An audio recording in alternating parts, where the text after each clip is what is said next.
நல்லா இருக்கிறீங்களாங்க. இன்னைக்கு நான் வந்து ஒரு தேங்காய் சட்னி ரெசிபி சொல்கிறேங்க.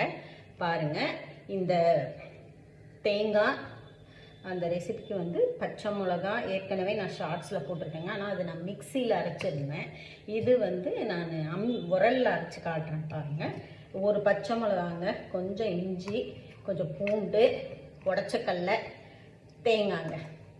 இது கூட கொஞ்சம் உப்பு மறக்காமல் வச்சுக்கோங்க. கொஞ்சம் கருவேப்பிலைங்க.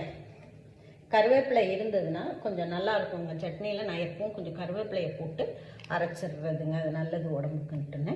நான் இதை அரைச்சிட்டு இந்த உரலில் அரைச்சி வச்சுருக்கேங்க. இந்த மாதிரி அரைச்சி எடுத்துக்கணுங்க. இந்த மாதிரி அரைச்சி எடுத்துட்டா தேங்காய் சட்னி வந்து ரெடி ஆயிருங்க. இப்படி அரைக்கணுங்க. நான் ஏற்கனவே கொஞ்சம் அரைச்சி வச்சுருக்கேன். ஷார்ட்ஸில் டைம் பத்தாது சொல்லிட்டு இந்த மாதிரி.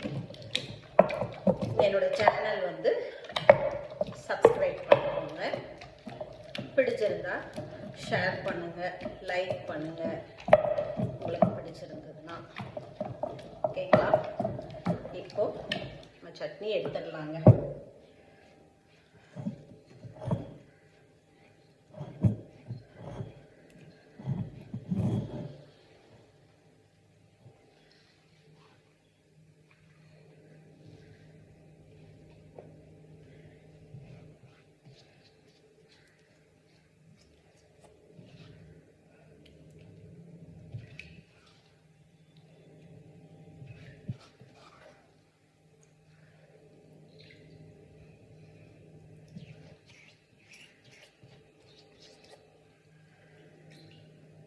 இப்படி எடுத்துக்கணுங்க.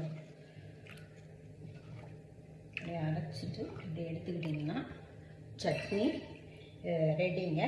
இதை வந்து இந்த கடுகு, உளுந்து, கருவேப்பிலை, கொஞ்சம் பெரிய வெங்காயமோ சின்ன வெங்காயமோ போட்டு தாளிச்சுக்கணுங்க. இதோ அது தாளிச்சதுங்க. இதை போட்டுருணுங்க.